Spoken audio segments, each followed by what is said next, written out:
There seems to be a renewed interest in the moon lately, with India being the latest country to reach the moon. Japan, South Korea, Russia, and the United Arab Emirates have plans to follow suit in the following years. I think it's safe to say that we are witnessing the start of a new space race. What's up, everyone? I'm your host, Jenny, and I'm joined by Himani, Vivian, and Anshuman. Welcome to Enigma Files, where we talk about conspiracies, anomalies, myths, and mysteries all across the globe. The topic for this episode is our glowing companion in the night sky, the moon. We'll be talking history, science, and other mind-blowing stuff. Some folks believe that the Apollo moon landings were nothing but a hoax. These theories have had a real impact on our world, sparking debates, influencing pop culture, and making people doubt NASA and the whole scientific community. But here's the deal. These moon landing conspiracy theories aren't just some fairy tales. They're lessons in the power of critical thinking and the spread of information in the digital age. Today, we're gonna dig deep and explore the history of the Apollo missions, break down the usual conspiracy chatter, and check out all the evidence, what's real, what's fake, and everything in between. Our mission is to arm you with the tools you need to think for yourself and see through all the smoke and mirrors. We're here to help you sort fact from fiction and navigate the wild waters of conspiracy theories. So kick back, relax, and join us as we discuss both sides of the story. When it comes to the moon landing, we have quite a few compelling arguments, but they're accompanied with equally convincing explanations. But before we get into the whole arguments and theories and all those things, let us first try to understand what led to the moon landing. In order for that, I'm going to give it to Anshuman, and he's going to explain to us what was happening in the world at that point of time. What's going on, bro? Hey, Viv. Understanding the geopolitical and historical landscape before the Apollo 11 mission is crucial for understanding the significance of this historic event, right?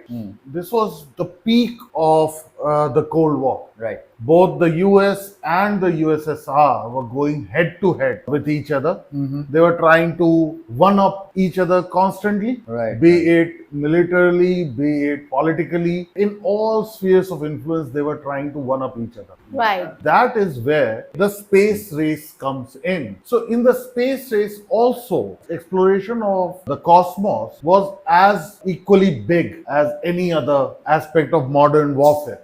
Let's elaborate a little further for our listeners as to how the space race is connected to the warfare aspect of it. This is a very interesting point actually. Missiles had already come around during the World War II. The V1 and V2 rockets developed by the Nazis were used to strike UK. So we were already aware of the potential of rockets, right? But they had not been explored as deeply as possible. So during the space race, a lot of technology was created both by the Americans and the Russians, or I should say the Soviets, to try and develop different kinds of rockets. They were developing a lot of nuclear warheads for those rockets as well. They needed a good delivery mechanism for the nukes that they were producing. Because earlier, as you know, like in Hiroshima and Nagasaki, the bombs that were dropped, they were dropped from aeroplanes. They were not dropped using missiles or something like that. Right. So during the Cold War, they were trying to one-up each other constantly. It was also ideologically communism versus capitalism. Right. So they were trying to influence other countries to either adopt capitalism or communism. Correct. And they brought the same competition that they were having among each other to the exploration of space as well. Let's take it one step back so that our listeners can understand how this whole craze of rockets came to being. As you already know, as you just mentioned actually, that the United States and Russia, they were competing against each other when it comes Soviets back then. I think it's worth mentioning that it was actually the Germans during the World War II, right? Who actually pioneered this whole technology of rockets and missiles, and I think it was the ballistic missiles. Those are more like rockets than missiles. Right, because I remember hearing somewhere that when the Americans first witnessed the German jet fighter planes, like they were blown. They were amazed. What the hell is going on? And also after, once the World War II was over, I think USA got a major chunk of those Nazi scientists, and so did Russia. Yeah, this is again a very interesting topic which can take a whole Of course. episode in and of itself. But I'll tell you that it was known as Operation Paperclip for the Americans. Right. Wherein they went into Germany and they cherry-picked some of their best scientists and brought them back to US, granted them citizenship. And that is a whole conspiracy on its own, which we will talk about it on a future episode. Definitely. But coming back, the most prominent of them was von Braun, right? A scientist named von Braun. Wasn't he the pioneer of this whole Apollo mission? Yeah, he was actually the founder of NASA. Oh, sorry, not pioneer. He was the founder of NASA. Sorry, my bad. And he was the one who actually created the V1 and V2 rockets that the Nazis used in the Blitzkrieg. I see. That is some of the geopolitical things that were going on back then in the 40s, basically. But by the time we came to the 50s, they were trying to create more powerful rockets. And one of the ideas that they had was that since these rockets were getting so powerful, gradually, of course, right, over several iterations, it was now possible for the first time for the human to actually send something above the atmosphere, out of the gravitational pull of Earth. I see. Right? That is how in the 50s, the Soviets became the first to launch an artificial satellite into orbit. And that was the first of many things that they launched. The first of many races that they won. It was Sputnik satellite in 1957. And so the Soviets became the first nation on Earth to actually reach space. Right. But then the Soviets had many firsts. Oh yeah. Right? They were the first to, of course, Sputnik, the first artificial satellite in orbit. That was Sputnik 1. Right, Sputnik 1. They were the first to send an animal on Sputnik 2 to space. Rest in peace, Laika. And then they were the first to actually send a human in space. Yuri Gagarin. All of these first things, woman, the first woman in first space, multi-person crew, first spacewalk, first spacecraft, first pictures of the first side of the first. I mean, so many firsts. Like the United States was feeling really behind. I'm sure. That is what I guess pushed the then President John F. Kennedy to come out and say that the US will become the first country to land a human on the moon. Yeah, right. Right. And wasn't there also a rumor at some point at that time that the Russians were going to put nukes on the moon? Oh yeah, there are a lot of controversies and a lot of conspiracy theories, and I think we are going to discuss quite a few of them in this episode and the coming episodes. We have a lot to. Like I said, now, for a controversy that has gone on for about 50 years, I believe where there is smoke, there is fire. For a controversy to have gone on for that long, there has to be a very good reason. Well, not just one reason, plenty of reasons, I believe. So, for all our listeners who are not very well versed about the conspiracy moon landing theories, we'll go through all those reasons one by one and we'll attempt to shed some light on them. But in the end, you make up your minds. Let's start with the first and the most obvious and the most popular reason, which is the American flag. Oh yeah. Now, as you can see, if you have watched the videos of the moon landing and Neil Armstrong and Buzz Aldrin on the surface of the moon, one of the crazy things that you see is that the American flag, once it has been planted, it waves in the breeze for a certain amount of time after they have stopped touching it, basically, you know? Yeah. That is a little sketchy because apparently there is no atmosphere in the moon. So if there is no atmosphere, where is the breeze coming from for that flag to be waving about? Yes, of course. This is a very well documented theory, and there is a very good reason for the flag to be waving. You know that there is no atmosphere on the moon, so there cannot be any wind and thus no waving. But yes, you also know that the gravity is quite low, and the Americans really wanted to showcase their presence on the moon. So they had planned in advance, and the flag that they took actually had a hard wire, kind of like a steel rod, you can say, that was attached horizontally to the top of the flagpole to keep the whole flag unfurled at all times. Because even if there is low gravity, there still is gravity. So the flag would have flopped down. Right. At the beginning. So there was this wire there, and so the flag was unfurled by default. Okay. But you do not have a pre-made hole on the moon where, a flag pole isn't there where you just go and stick the flag. Yeah. When you want to, when the astronauts were trying to put the flag up, they had to twist and turn and, nudge and do all of those things with the flag, the actual physical flag in their hand. And since the gravity is low, the torsion that they created, the forces that they exerted on the pole, they started the movement of the flag. But since the gravity is so low, the flag kept waving for a long period of time. And that is why it feels like it is waving in the breeze. It's not really. Oh, so that was the reason behind this. Okay, fine, I get it. I can understand that reason. It makes sense, But two questions that come to mind. You have a car, right? Yep. You have a toolkit in your car? Yes. When something goes wrong with your car, you do get that toolkit out, right? Of course. I find it amazing to feel like they're going all the way to the moon and they didn't have a hammer in mind, or the fact that they didn't consider the fact. And also, this leads me to the next question. Every single thing was documented or briefed. Those guys are briefed at every single step because it was such a monumental mission. Yeah. So they must have been briefed. So obviously, the fact that once you get off of that aircraft, you have to take the flag with you and stick it on the ground.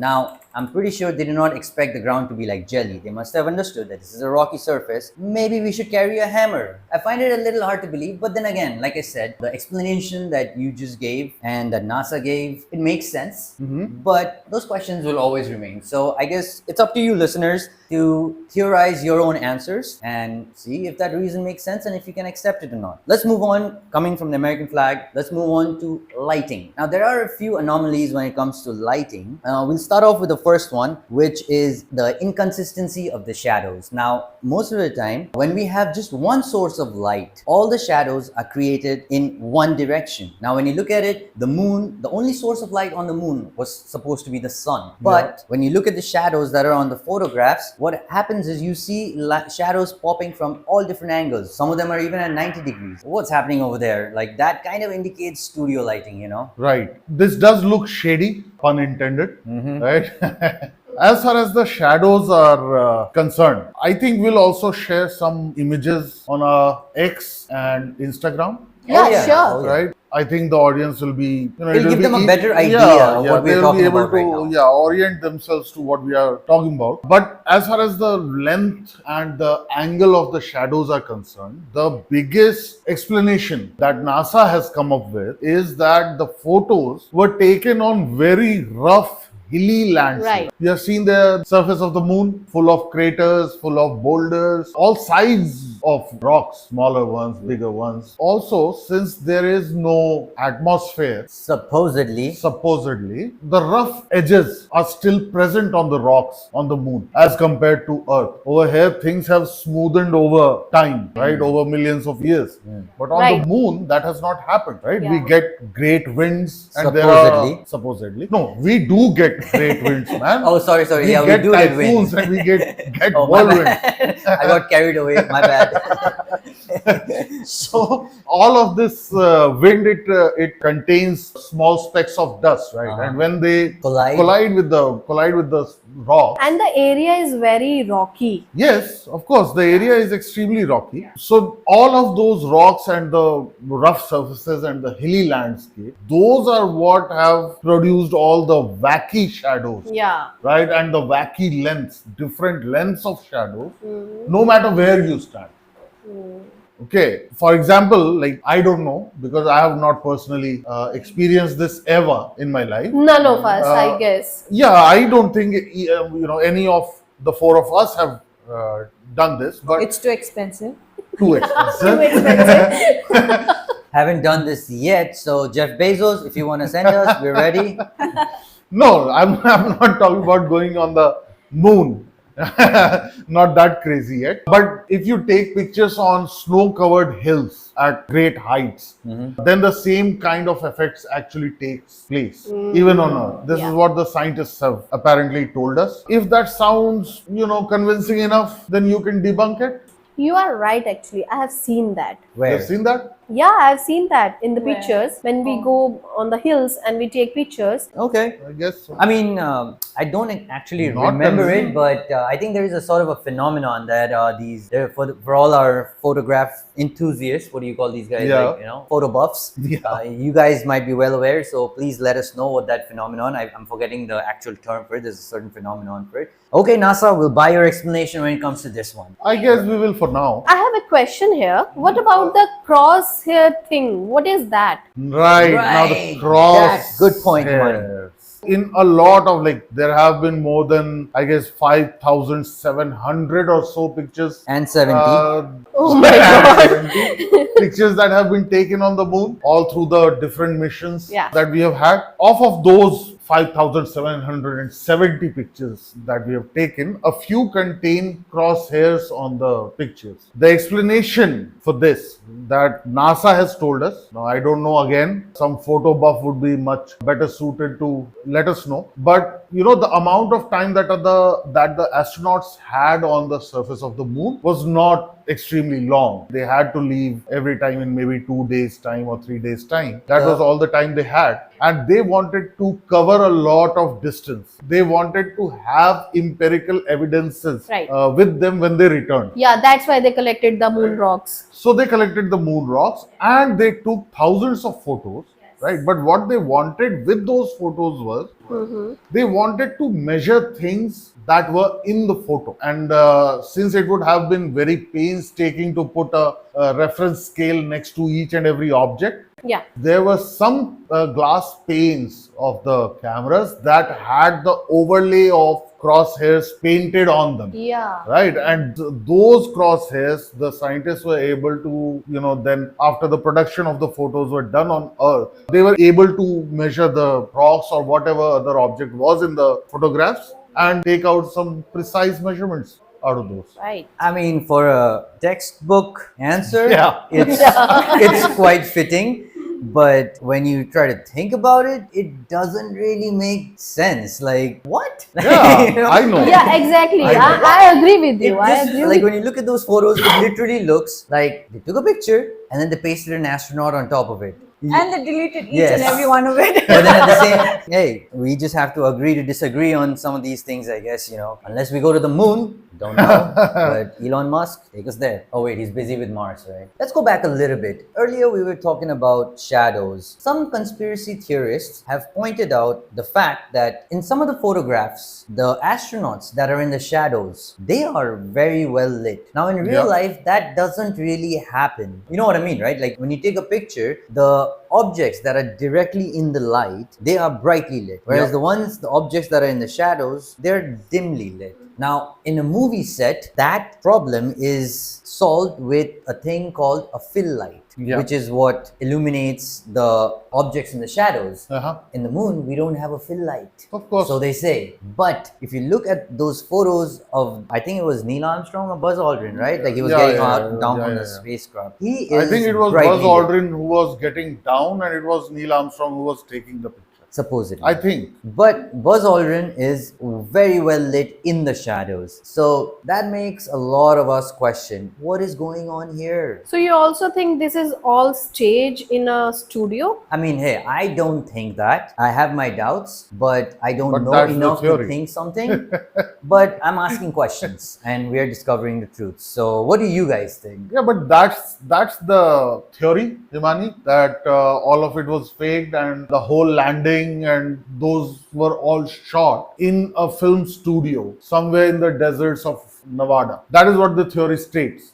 But as far as this particular point that Vivian has raised is concerned, it is actually very, very easily explained. When looking at the photos, not coming from a scientific background, not knowing much about, specialized photography or much about the geology of Earth and Moon, if we look at it like a lay person, which we all of us are, it is really shocking and it looks like it has been staged, or at least there is some kind of artificial light that is being used to illuminate Aldrin. But again, there is a big Always a but. Yeah. in here. There is always a between. but. Yeah. Life's not interesting without a but. No, won't work without a but, to be honest. But I can here, see who's the but guy. Guilty as charged. Now, what happened with this particular photograph was, what we need to understand is that the luminosity of the surface of the moon and the luminosity of the surface of the earth are very, very different. That's true. We have a very dense atmosphere. Right. You see all the meteorites that fall but never reach the earth. Yeah. They get burned in the atmosphere. Yes. What that says is there is a lot of dust suspended in our atmosphere, and that creates a fuzz.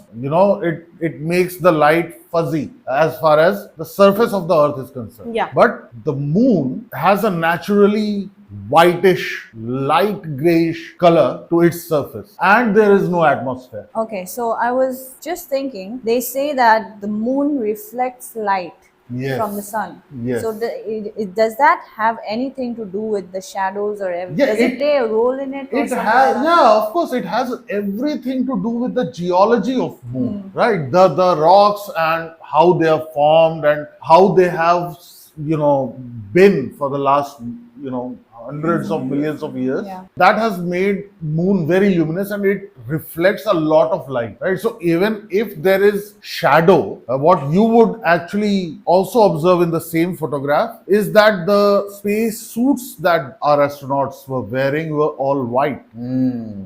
Right? I didn't know that was So one of the reasons. Yeah, so the luminosity of the space suit combined with the luminosity of the surface of the moon creates that effect. And let us not forget that everything that just happened over there, the pictures were taken in the daylight. Oh, the yeah. moon was obviously very Very well lit. Yeah, very well Extremely lit well due to lit. the sun's exposure. So it was Yeah. reflecting a lot of light Yeah. already. Yes.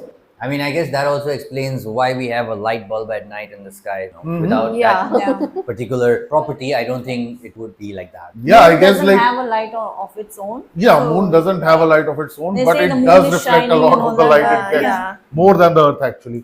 That is why we have a greenhouse effect and the moon doesn't. True. Okay, so moving on. Now we have another theory, but this seems pretty simple. Some people have observed that the footprints of the astronauts' shoes, boots, what do Yeah. do they have a special spacey term for that? I don't know.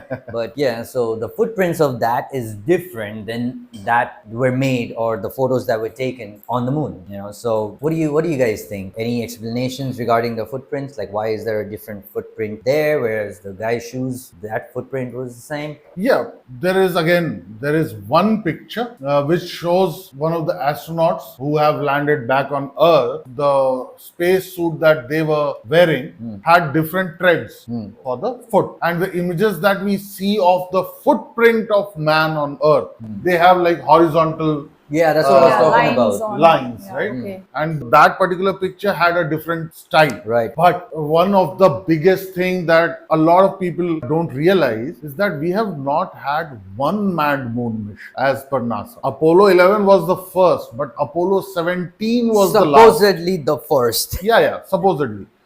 And Supposedly. supposedly Apollo 17 was the last. Uh-huh. So the picture that we see of the astronaut is from some other mission, and by then the space suit, the style or whatever had definitely been changed. That is quite Right? possible.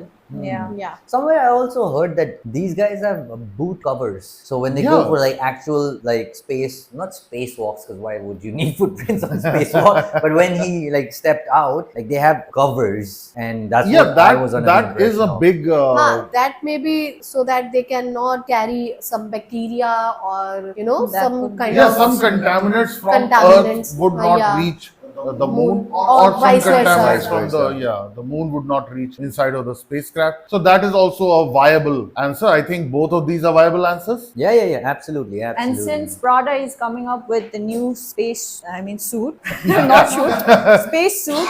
This time it may be completely different. That's when you know that NASA has a really big budget. Oh yeah. We're trying to get aliens brand conscious. So moving on. It is just common sense. When you land something heavy on a surface, there's a bit of an impact. Of course it is. Quite a lot of an impact, especially if Yeah. you consider it to be a whole lunar module. But as you can see on the pictures and the landing pads, squeaky clean. And also like there was absolutely no, what do you call that? A crater. Because I mean, they would have had to had some sort of a thrust generated to slow down the craft and all those things. But there's no crater, nothing. No dust on the, it's like as if something, it's like the lunar module was slowly, gently put down by a crane. That's exactly what it looks like. And does look like it probably that. had to be done gently too, because I mean, look at it. It just looks like aluminum paper, you know. So yeah, that is like, you know. Oh, yeah, of course it does. You know, very confusing for everybody. It was extremely confusing for me when I first saw the pictures and the videos. Even in the videos, you'd see the same kind of thing, right? Because when the module took off, again, the same kind of question. I mean, these are two different theories, but they line up together very well. And there is a sweet little explanation for that. I may go a little scientific on the explanation this time. I hope you guys understand, because it's very difficult to explain this in layman terms. All right, let's hear it. So let's split this into two parts. One part is the lunar module landing on the moon, and the other part is actually the lunar module taking off from the moon. Oh yeah. Right? Have you seen that video? Oh yeah.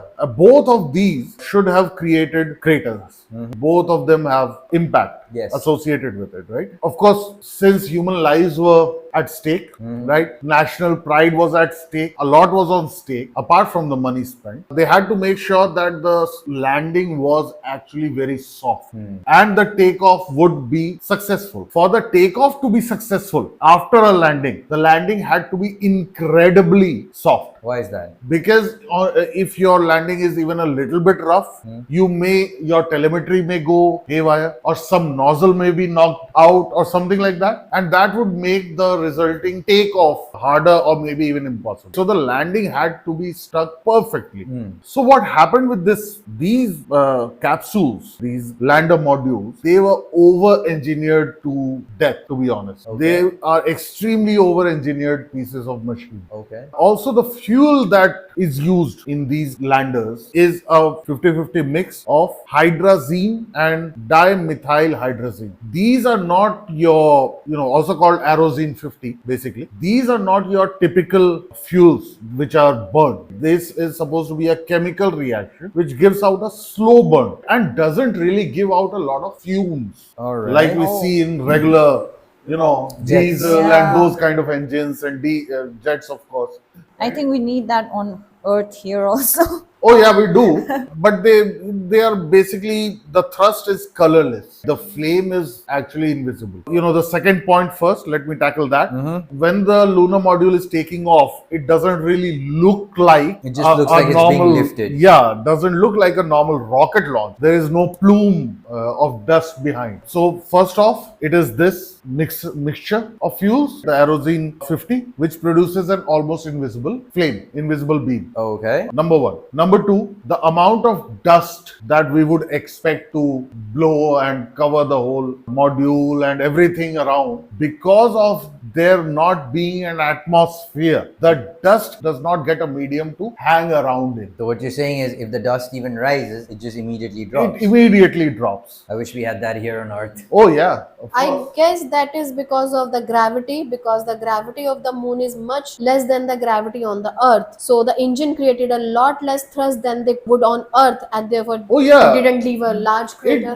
It actually just required a 16 kilonewton of thrust to escape the gravity of moon. That would have probably made landing easier also. Exactly. That is what I'm coming to. That made the landing much easier. Yeah, because they didn't need to put out a constant flame, a constant reverse energy. They didn't need that. So they went in stages. The engine burned and then stopped and then burned and that is how they managed to bring the module down very slowly. I have heard, I don't know how true this report is. I think we're gonna have to contact somebody on NASA or some high-end space enthusiast, but I heard that a simultaneous experiment was also happening in that mission, which is, I'm not sure if it was that mission or if it is the other mission, so correct me if I'm wrong, that they were, the scientists here on Earth, they were trying to record seismic seismic activity, which is basically underground activity Yeah. on the moon. That was the reason. So in order for that to happen, they needed to create some sort of an impact, and they supposedly crashed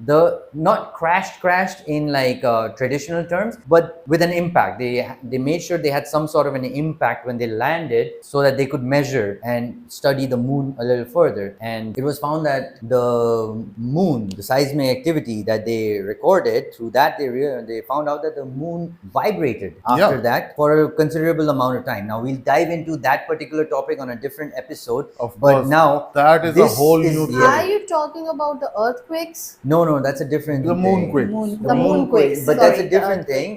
The moonquakes, that is a natural phenomenon. They were trying to create something similar on a lower scale. Lower Intensity. with that. intensity, yeah. But we'll be talking about that in detail in another episode. But when you read that, and then here we're getting another report saying they landed very, very softly. Yeah. Don't you think it's a bit like, No, it did you does, land softly? Did you not land softly? No, those are two very different things that happened at different times. So it was different. then? Yeah, it was a completely different mission. What actually happened was, when the scientists wanted to measure the moonquake thing, as you just said, in one of the missions, they had a Sorry, folks, that was an earthquake we just had. Podquake. Exactly, podquake. Moonquakes. I know. I'm just thinking, where should I start from again? Exactly, folks. This is what happens when you're lying. You pause, you can't talk.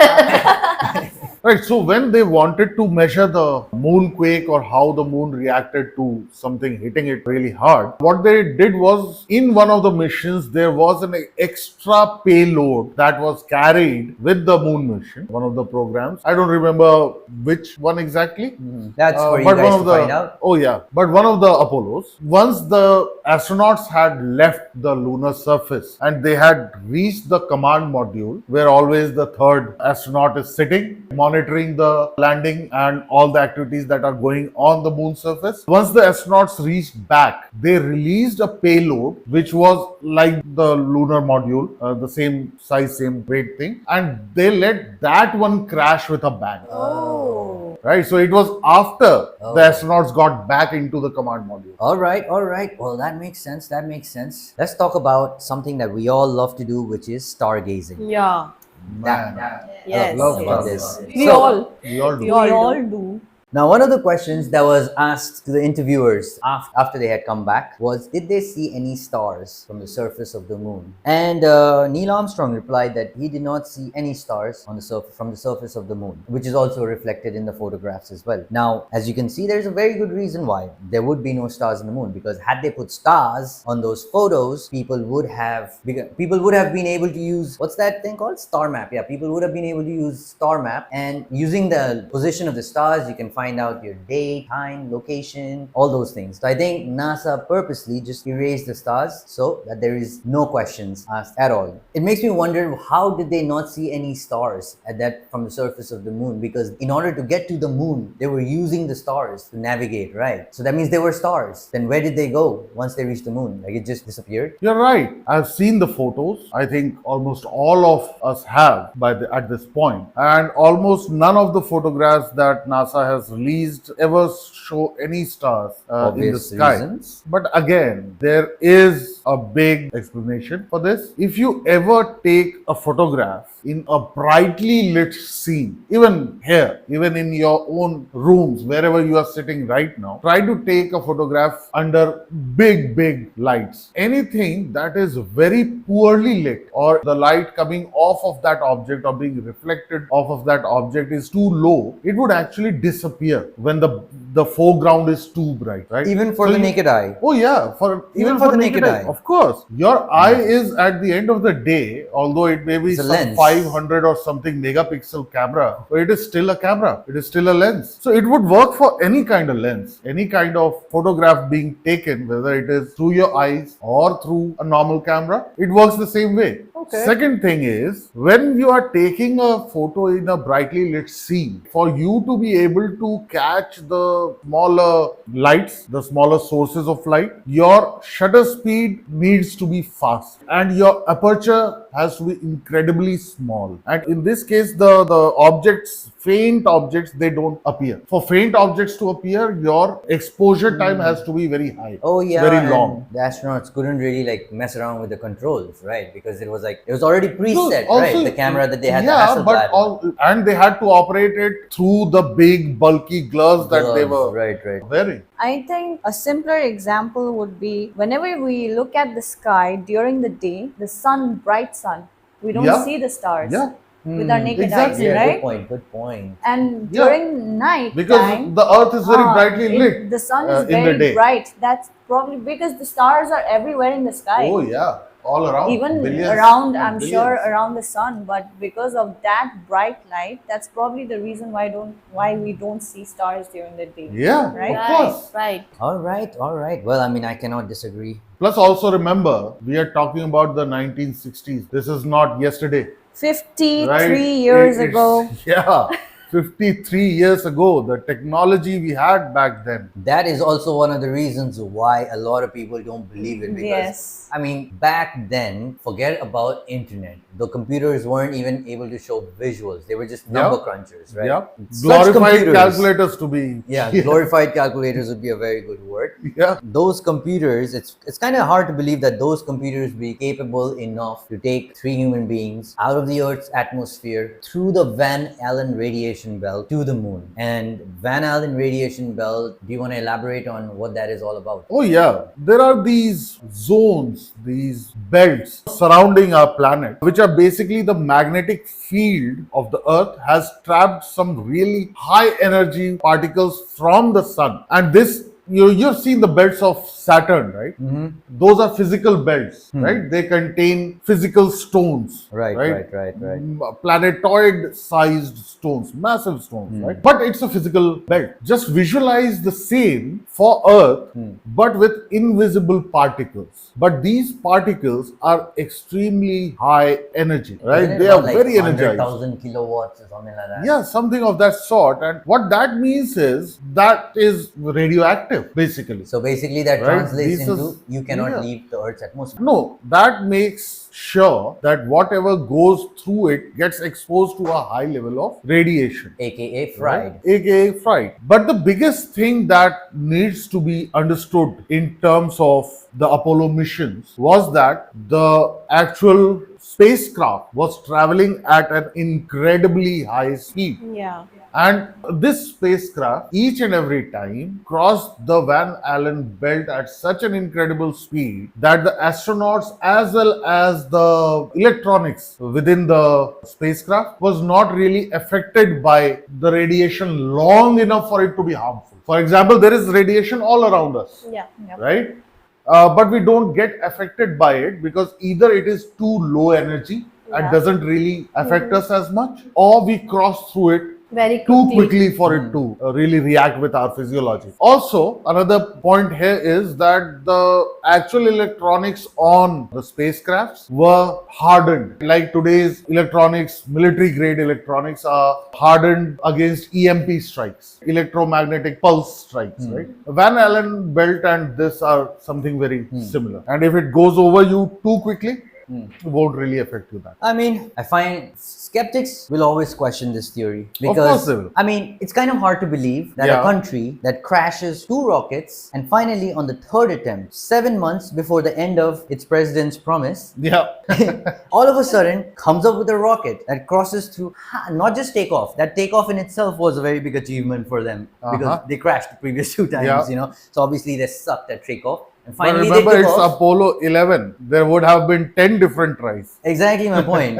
So after 10 tries, they managed to finally take off. And not just take off, they go through the radiation belt that previous to that was believed to be uncrossable. Yeah. That's what they claimed. That's what all the scientists said, that man cannot leave the Earth's atmosphere, is what they said. And now they're going back on the same rebuttal But and bro, going like, oh, we just- went so fast we didn't get affected by it.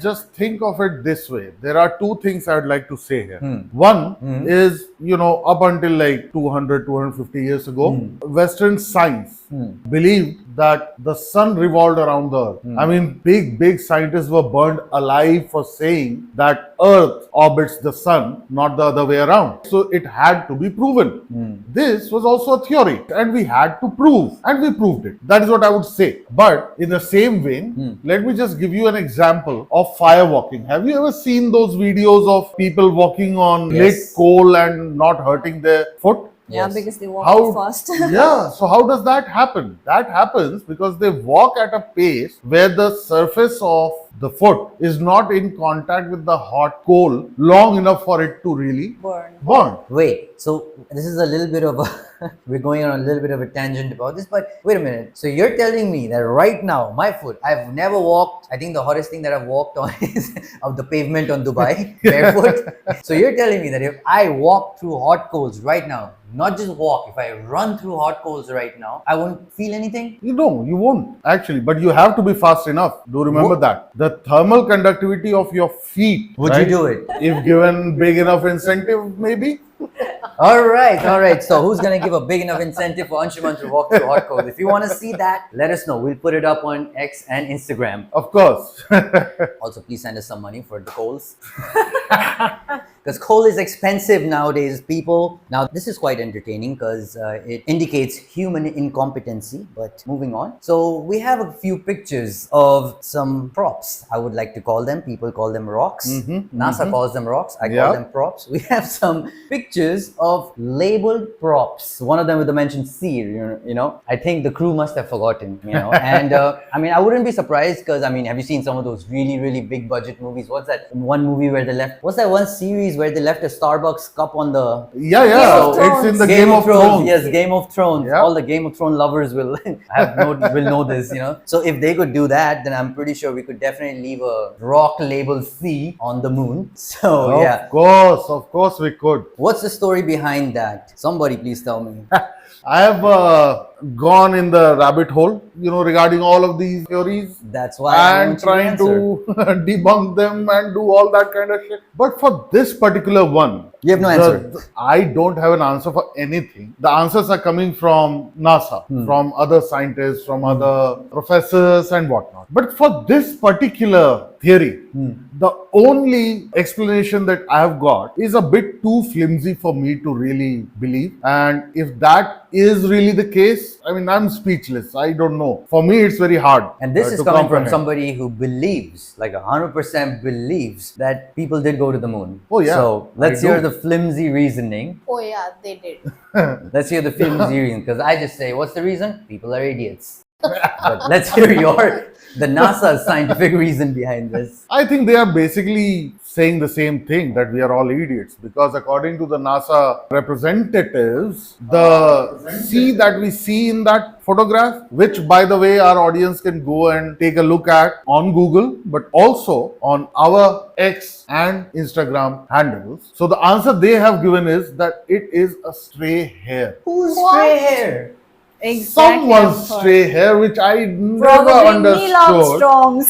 But according to them, this is not an astronaut's hair. Ooh. The actual photo that was taken didn't have that C on it. This happened during the production, basically during the development process of the film. I thought aliens also have hairs. Oh man, that is what I thought. Same. That is what I thought.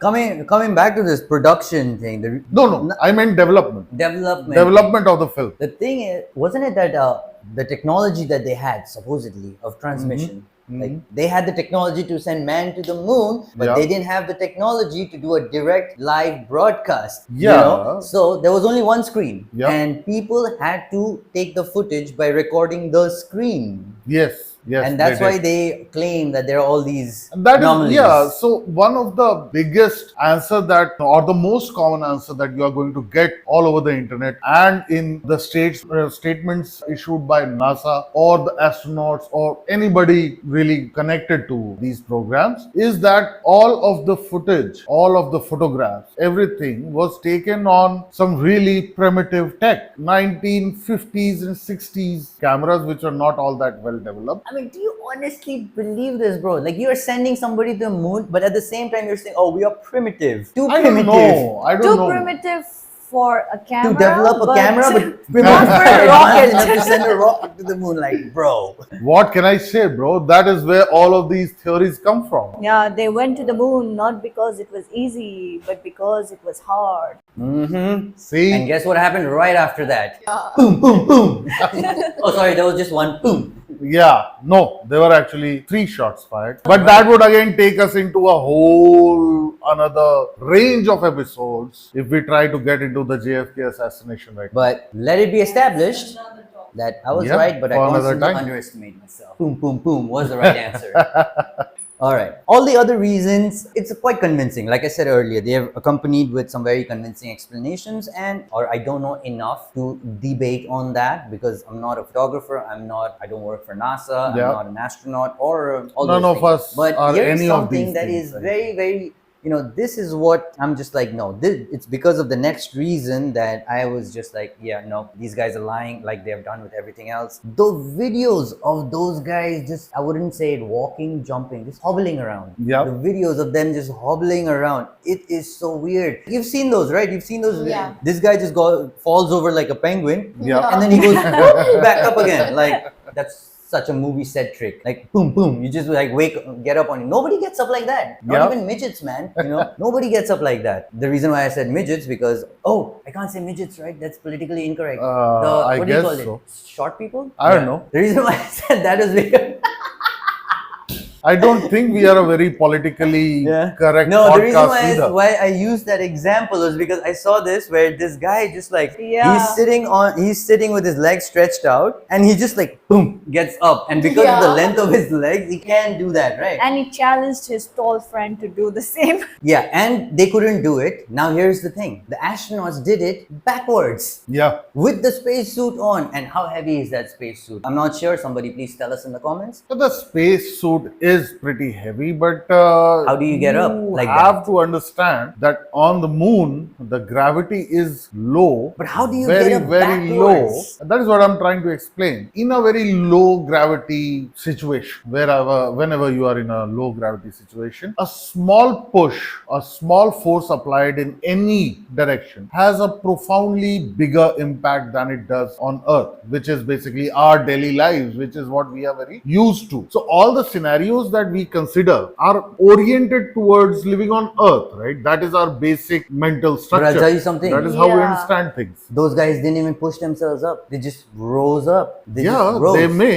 Have you ever seen astronauts floating around in the ISS? Yeah, the I have seen International that. Space Station? Yeah, yeah. Just look at how they eat breakfast, right? The toast doesn't have to be sent upwards. You just leave the toast at a point and it starts moving upwards all on its own, right? It starts floating. That is what I'm trying to insinuate here. I guess the impact of the astronaut falling was large enough for him to bounce back. Okay. You know, like Now the laws of Newton, the laws of motion. All right. Well, if you follow the laws of motion, then the lunar module landing should make it bounce back again. Then with that same theory, right? Yeah, but you have to understand that the force being applied was from both sides, right? What do you mean both sides? If the lunar module, say it lands on the surface of the moon, so there is a impact. However small the impact is, there is still an impact, and that puts a pressure, upwards pressure on the lunar module. Right. Okay. So it would want to go up. Up again, just like how the astronaut wanted to go Yes, up again. Okay. Exactly. But with the space, the lunar module, there are small nozzles all around in every direction. Okay. And those small nozzles just let out a little bit of compressed air in the opposite direction of wherever they want to go. Oh, like thrusters. Yeah, like So thrusters. it's like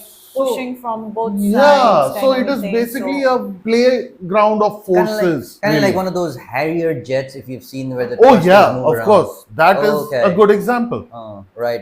Okay. So those are some of the points that we came by. Some of them were very obvious, I think. Yeah. Some of them were very, very obvious. Like it was easy to believe them, so to speak. But some of them, like Sea-Rock this, and everything. Sea-Rock, I think they're just making us a bunch of C's, which Maybe all our that. Indian listeners will understand. Maybe it was Dwayne Johnson But- out there, his hair.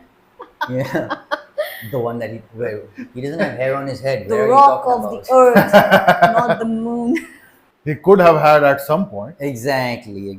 All right, so these are all some of the points that we came through. If there are some more, then please let us know in the comments, and we'd be more than happy to go further into detail and shed some more light on it. Now that we've gone through all the points, what do you guys personally feel? What must have happened? I mean, no one's holding you guys accountable for anything. So in your head, your perception, what do you guys think? What must have happened back then? Did they really go to the moon just because they wanted to be the superpower, the #1 nation? And if they didn't go to the moon, then how would you explain the rocket? Because everyone saw the rocket taking off. Oh, yeah. We saw that. So we know that there was Apollo 111, took off. Where did this theory come from? Yeah, but a lot of disbelievers believe that once it went out of sight, it actually fell back down into the Atlantic. So I'm not sure. But Maybe the rockets went up, but the humans did not, and that's the reason why they have all these pictures and things deleted. I don't know. Yeah, because I mean, Maybe. come on, that was what? I think it was 140,000 Maybe the humans didn't go. reels, not files, not CDs. It was Yeah. reels, these massive physical things. And they- supposedly, one of the world's most trustworthy organizations taped over them, like as if you would over your sex tape. or bro, something, this you know? is a So where really do you- unbelievable kind of oversight on the part of NASA. I've never been able to understand that. And all of the explanations I have ever heard are extremely flimsy. That makes me, What about you, Himani, Jenni? Obviously, I believe this. How dare you question it? If you have solid proof, then I'm open to, discuss further. What about you, Jenni? Because I'm going to stop asking Himani. She sounds like she's about to point a gun at my head. So let's move on to Jenni's Well, opinion. like I said, probably the rockets went and maybe the humans did not. Then why would you delete all the evidences that you already have? It's a huge, what do you say? Oversight? Error. That is Oversight, not error, maybe. but Yeah. yeah, but it's a huge accomplishment during that time of Yeah, the year. of course. And why would you delete even a single bit of an evidence? That was an evidence. And another thing is, when did they come up with all these debunking things? I have a question with this. When? Like after how many years? Why not before? That's why I'm a bit skeptical. Well, apparently the world's smartest scientists needed, 3 decades to come up with an answer. Honestly though, I'm on the side. I think a lot of the mistrust stems from the fact that the American government has not been 100% honest with the world and its people on so many other things. Oh, yeah. Which then leads So everyone many to things. question this, especially when you follow that with, "Oh, I lost all the files, sorry." No, dude, you cannot do that. Yeah. And also because in 63, wasn't it 63 when JFK made that statement, we plan to go to the moon by the end of the decade. So he made a very yeah, I big think- promise to the people that we will go to by the end of the decade. And when did they go? 6 months were left for the decade to end. I mean, this is just not fantasy, but these are just theories. I honestly feel they kept crashing, which they did. How many times they crashed? They tried multiple times. Yeah. They couldn't do it. The timeline was about to get over, Yes. and they had to pull off something. Otherwise, they would have looked like idiots, not just in front of the people, but most importantly in front of Russia. They would have, Oh, yeah. because Russia was knocking one achievement out the other, and USA was just stuck on. They weren't even able to take off. So Uh-huh. they were like, you know what? That we was have the to do main this. reason they wanted to go to the moon. I think it was 61 when Kennedy 61. said that. Imagine Yeah, yeah. 8 years. 8 years. You can't even take off. And 6 months before your deadline, self-imposed deadline is left. Yeah. Suddenly you reach the moon. You cross all the obstacles like Van Allen radiation. The first of all, you took off. Congratulations. Of course, And then you of cross course, all these yeah. Van Allen radiation belts and all that. But then again, like I said, I don't know enough to say anything. And at this point, no one in the world knows enough at all. Unless it's the president, I guess, who's already dead. Even he is conveniently gone. Wow. I just realized this. Not only are the tapes deleted, the one who made the promise is also gone. Amazing. 50 years and still going on. Exactly. 50 years and still going on. Who knows? It might go on forever. Alright guys, as we are at the end of our cosmic road trip through the moon landing conspiracy maze, and let me tell you, it's been a wild ride. But guess what? We are just getting started, so don't go anywhere because we are about to take you to the next level, the moon, a cosmic next door neighbor. It's got some secrets we are dying to uncover. We are talking lunar riddles, ancient legends, and myths that have been in the mix since forever. So we are not done yet. We are gonna stay curious and keep our eyes locked on the sky. Our journey to the moon is just getting started, and it's gonna be lit. In our coming episodes, we are diving deep into some more lunar enigmas. We'll be busting those bizarre lunar quirk wide open and delving into legends that have been passed down through the ages. It's a roller coaster and we want you riding shotgun. As we are wrapping up this episode, we want you to keep those questions coming, so follow us on your favorite podcast platform. For additional content and updates, do also check us out on Instagram at enigmafiles.connect and on X at enigmafiles_. Until then, keep exploring and keep reaching for stars. See you on the next episode.